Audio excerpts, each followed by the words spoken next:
Oi pessoal, tudo bom com vocês? Bem-vindos a mais uma aula de física na qual hoje vamos falar sobre o campo magnético da corrente elétrica. Na aula passada a gente falou um pouco sobre campo magnético, do ímã, né? E até comentei um pouco sobre o Oersted, né? Que contribuiu para a área do eletromagnetismo. O que ele fez? Através de experimentos, ele comprovou que havia uma união entre o magnetismo e a eletricidade, porque, como a imagem ilustra, né, diante da passagem de corrente elétrica, ele percebeu que havia a criação de um campo magnético, já que quando ele fazia esse experimento, tinha uma bússola por perto e diante da passagem, né, da corrente elétrica, ele via a agulha da bússola, né, que é um ímã, se movimentar. E lógico, depois de muitos cálculos, experimentos, ele conseguiu comprovar isso. E antes de dar continuidade, eu gostaria de trazer um pouco sobre a representação de vetores. A partir desse momento, né, na física, não na física, né, na ciência, mas do que a gente vai ver nas próximas aulas, os vetores, né, vão ser tridimensionais. Até então a gente via o vetor ou indo para cima, ou na vertical, ou na horizontal, mas a partir de agora a gente vai ter vetores entrando ou saindo da tela. E para isso a gente tem representações. Então quando o vetor estiver saindo de você e entrando na tela, o que a gente vai estar vendo é como se fosse a peninha desse vetor. Pensa que é uma flecha. Então vai ser esse xizinho dentro de um círculo. Enquanto que caso o vetor esteja saindo da tela em direção a você, dos seus olhos, a gente vai ver essa bolinha dentro do círculo, que seria como se fosse a pontinha da nossa flecha, do nosso vetor. Então, para a gente compreender a direção e o sentido desse campo magnético que vai estar sendo criado no fio, né, que o Oersted trouxe pra gente, o que a gente vai fazer? Usar a regra da mão direita. Ressalto. Prestem muita atenção quando for fazer essa regra da mão direita, porque principalmente quem é destro, quando a gente está resolvendo exercício, a gente quer fazer tudo muito rápido, né? Tem tempo correndo. Então a gente acaba fazendo com a mão esquerda. Eu já vi muito isso acontecendo no cursinho, na época que eu fazia. E aí, assim, por bobeira mesmo, acabava perdendo uma questão. Então, prestem muita atenção. O polegar, sentido da corrente, enquanto que o restante dos dedos, vão estar fazendo essa volta, né? Em torno do fio, vai mostrar a direção e sentido, né? Das linhas de campo. E aí a gente vai ver se tá no sentido horário ou anti-horário. Lógico que isso depende muito, falar horário ou anti-horário depende muito do referencial, né? Se você estiver olhando de trás, assim, meio que não vai ser a mesma coisa. Mas vamos considerar horário e anti-horário para não ficar mais confuso. Então, quando a gente estiver considerando um fio retilíneo, a gente vai ter essas duas possibilidades, né? Pensando que o fio tá na vertical. Ou a corrente tendo para baixo, e aí os no lado mais esquerdo, na primeira imagem, a gente vai ter um xizinho, né? Que vai ser o vetor do campo magnético entrando. Ou a gente vai ter a bolinha ali do lado mais à esquerda da primeira imagem, quando ele estiver saindo em direção aos seus olhos. E para a gente calcular a intensidade desse campo magnético, né? A gente tem que o B, que é o campo magnético, vai ser a permeabilidade magnética no vácuo por vezes a corrente elétrica que está passando por esse fio, dividido por 2 πr. R é o raio do condutor. Como assim? Para você vai ser a distância, né, entre o ponto que você quer saber, qual que é a intensidade do campo magnético e o fio. E aí, o valor da permeabilidade magnética no vácuo é esse que tem aqui em amarelo, que é o 4π vezes 10 elevado a menos 7 Tesla metros dividido por área. Ou, dividido por ampere, desculpa.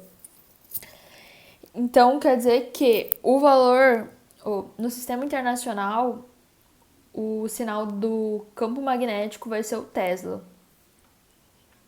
Agora, se a gente pegar esse fio e entortar ele e fazer como se fosse um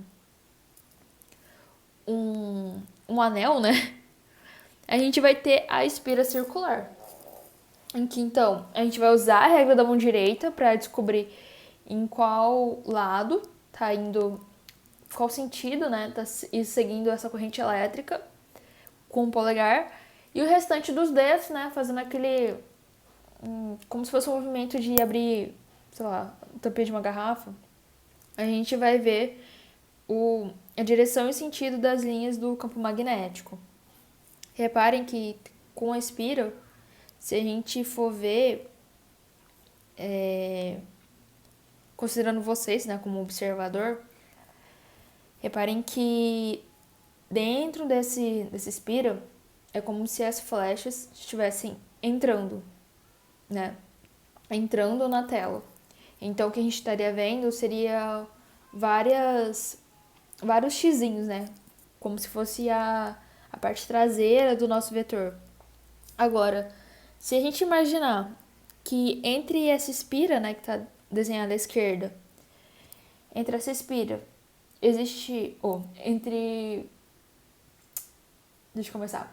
Vai ter você e em frente a você vai ter uma pessoa olhando de frente a você. E entre vocês dois vai ter essa espira aqui que está representada à esquerda. O que acontece?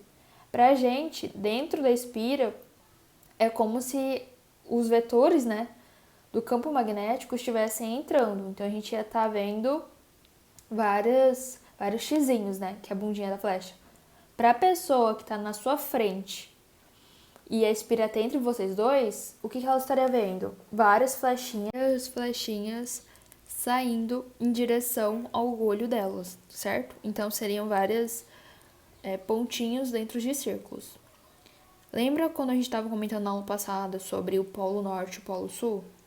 Então, pra gente, como a flechinha tá chegando ali no centro, vai ser o sul magnético. Enquanto que para o nosso amigo que está na nossa frente, né, a flechinha tá saindo do centro, né, da nossa espira e indo em direção aos olhos do nosso amigo. Então, vai ser o norte magnético. Lembra que sai do norte, chega no sul. Para facilitar, saber qual que vai ser o norte ou o sul magnético dessa espira, né, a gente pode descobrir isso através da corrente elétrica. Então, reparem que se a gente fizer, agora olhando a imagem à direita, a gente tem duas espiras, né? Quando a corrente está no sentido anti-horário, a gente consegue desenhar um N e as pontas do N vão estar com o mesmo sentido que a corrente elétrica. Então, ele vai ser o nosso norte magnético. Enquanto que no segundo caso ali, em que a corrente está no sentido horário, a gente consegue fazer um S e colocar como fala? Nas extremidades a setinha no mesmo sentido que a corrente elétrica. Então é assim que a gente é um macetezinho, né, para descobrir qual que está sendo o lado norte ou sul magnético dessa espira, sendo que para a pessoa, né, que está do outro lado vai estar invertido, né? Porque não existe assim, uma espira vai ser só norte. Pra gente, né, que tá olhando nesse sentido, na figura à direita, né? Então, o mais esquerdo vai estar no sentido norte, o outro que tá à direita, figura 2, que tá em azul, vai ser o sul. Mas para outra pessoa, né, que estiver do outro lado, reparem que para eles, o que pra gente é horário, pra eles é horário, entende? Então vai ser o sul para eles. Então tem esses dois lados. E para a gente calcular a intensidade desse campo magnético, o valor vai ser então a permeabilidade magnética no vácuo, né? Pela corrente elétrica, dividido por 2 vezes o raio. Perdão, gente. Eu coloquei a legenda do cálculo do campo no fio retilíneo, tá? Porque aqui é somente a permeabilidade pela corrente por 2R. Aqui é permeabilidade pela corrente por 2πr, certo? E agora, vamos falar um pouco sobre o campo magnético no solenoide. Vai ser o mesmo esquema. É como se a gente pegasse uma espira e colocasse uma do lado da outra, entende? E é muito mais fácil definir qual que é o lado norte e o sul, porque parece muito mais um ímã, né? Por ser uma coisa mais comprida. Então, o lado que está saindo, né? Os vetores do campo magnético vai ser o norte magnético e onde está chegando o sul magnético. E para a gente calcular a intensidade desse campo magnético, né? Vai ser através da fórmula. O campo magnético é igual a permeabilidade magnética pela corrente vezes o número de espiras, né, que são várias circunferenciazinhas, dividido pelo comprimento desse nosso solenoide. Sendo que para a gente descobrir, né, em que sentido tá indo nossas linhas de campo magnético é pela regra da mão direita. Então a gente vai pegar, considerando aqui essa parte do nosso espira, colocando o polegar no sentido da corrente elétrica e os outros dedos, né, vão indicar então as linhas do campo magnético. Então vamos fazer alguns exercícios aqui para testar os conhecimentos de hoje, né? Vamos supor que uma corrente elétrica de intensidade igual a 5 amperes esteja percorrendo o fio condutor retilíneo. Então, é fio retilíneo. Calcule a intensidade do vetor indução magnética em um ponto localizado a 2 centímetros do fio. Adote o gama igual a 4 π vezes 10 elevado a menos 7 Tesla metro por ampere.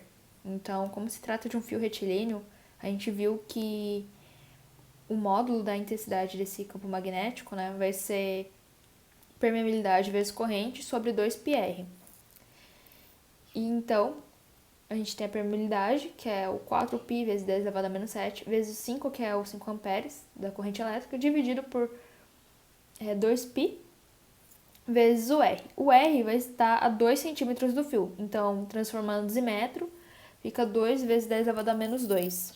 A gente pode cortar, né, o 4π em cima com o 2π2, né, que é 4π também, ficando assim 5 vezes 10 elevado a menos 7 dividido por 10 elevado a menos 2. Esse 10 elevado a menos 2, quando passa para cima, fica 10 elevado a mais 2. E aí o menos 7 com mais 2 fica 5 vezes 10 elevado a menos 5 Tesla. No próximo exercício, determine a relação entre o número de espiras e o comprimento do solenoide, por onde flui uma corrente elétrica de 2,2 amperes que produz um campo magnético de 26,4 vezes 10 elevado a menos 4 Tesla. Dado.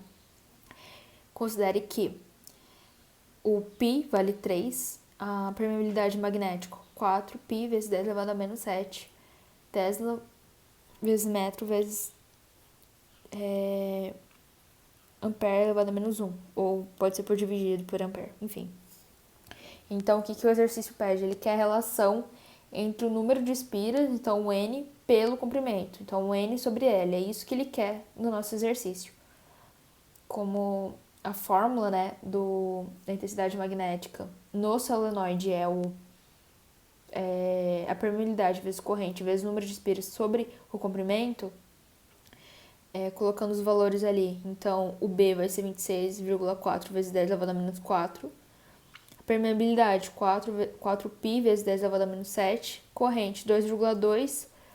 Isso vezes o número de espiras, né, que é o N, dividido pelo comprimento. Ele quer saber essa relação, então a gente vai isolar o número de espiras dividido pelo comprimento, que é o N sobre o L.